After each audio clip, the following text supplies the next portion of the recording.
എന്താ? എനിക്കൊരു ചിക്കൂസ് വേണം. എന്തൂസ് വേണം? ചിക്കൂസ്. ചിക്കൂസ്. ചേട്ടാ ഒരു ചിക്കൂസ്.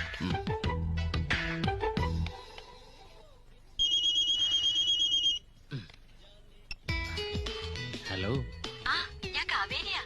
I am sorry. അയ്യോ, I am sorry. It's all right. ഏതോ ഒരു പെണ്ണുമായിട്ട് കാറിൽ പോകുന്ന കണ്ടല്ലോ. എവിടെ വെച്ച്? അതൊക്കെ കണ്ടു. അല്ല, എന്നെ നിങ്ങക്ക് അറിയോ? അറിയാം. എങ്ങനെ? അതൊക്കെ അറിയാന്നേ.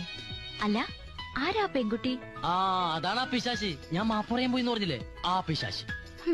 താൻ അവളെ പിശാചെന്നൊക്കെ പറഞ്ഞിട്ട് പിന്നെ കൂടെ കൊണ്ട് നടക്കുന്ന എന്തിനാ? അതിനൊക്കെ കഴുത്തിറപ്പും കൂലിയല്ലേ നമ്മൾ മേടിക്കണേ. അപ്പോഴേ ആ ഫോൺ എന്നാ തിരിച്ചു തരുന്നേ? ഇന്ന് തന്നെ തരും. ആ കാറിലിരിക്കണ ജന്തുവിനൊന്ന് ഡ്രോപ്പ് ചെയ്തോട്ടെ. ഓക്കെ? ഓക്കെ. എന്താ?